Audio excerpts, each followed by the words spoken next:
외국인. 외 means outside. 국 means country. In means person. When combined, it means foreigner or outsider. Some people find this word to be somewhat controversial because it can have different connotations in different contexts. So I want to talk about the different ways this word is used and what it's intended to mean. In my personal experience, I take the word neutrally. However, sometimes I do see it used negatively, and I don't believe it can be used positively. To explain what I mean, let's take the word different. Different can be positive, negative, or neutral. In a positive context, it can mean this thing is different because everything else is boring and the same. In a negative context, it can mean everything is good, but this one thing is different and wrong. In a neutral context, it can mean, well, all these things are red and this one thing is blue, so it's different. The reason 외국인 never has a positive connotation is that it's never intrinsically a good thing to be a foreigner. You can use the word 외국인 in positive context, but the word itself is used neutrally. For example, someone could say, well, he's a foreigner, but he speaks Korean well. In that context, foreigner would be neutral because the expectation is that they don't speak Korean, or maybe they don't speak well.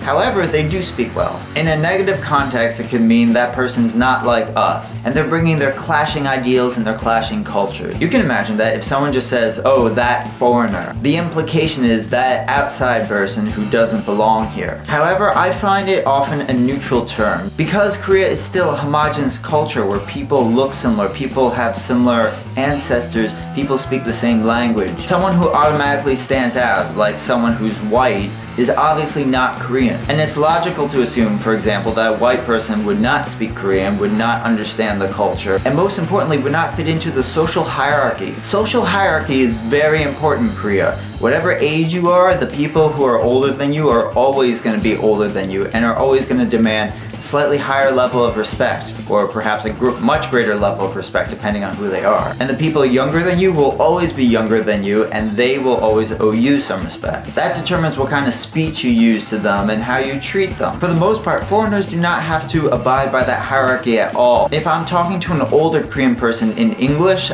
I can speak to them as casually as I would to a younger person, assuming that I treat everyone with appropriate consideration. As a foreigner, I can become friends, even close friends, with someone who's older or younger than I am. So if one Korean friend is going to introduce me to someone else and they say I'm a foreigner, that is shorthand for saying, well, he's not Korean, he doesn't look Korean, he's probably not going to speak Korean, and you don't have to treat him a special way that fits into the social hierarchy. It's a shorthand term which is just informative and helpful for people's expectations. It's not that they're going to make assumptions about what country you come from or that your native language is necessarily going to be English. Although if you come to Korea, you're most likely going to be able to speak English, if not Korean. Now, sometimes in the case of other East Asians, people will specifically refer to them as being Japanese or Chinese, or the word kyopo, which means like Korean who was born and lived outside of Korea. As people might assume at first glance that these other East Asians or people of Asian descent are Korean. So saying, oh, this person is Japanese, rather than saying this person is a foreigner, is basically saying,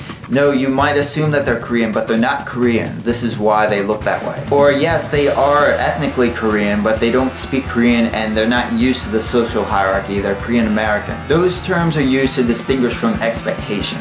No one has to go around identifying me as American because I obviously look like I'm not Korean. The fact that I'm American doesn't distinguish how much Korean I may know, how well I might know the culture. The fact that we look different and the fact that we came from the outside means that we will never completely and naturally fit into the social hierarchy within Korean society. As a foreigner, I don't want that at all, and I'm very grateful that that's not expected of me and I don't have to do that. So I would encourage other foreigners to take pride in your foreigner status and simply to accept the fact that you're a foreigner because you're not Korean.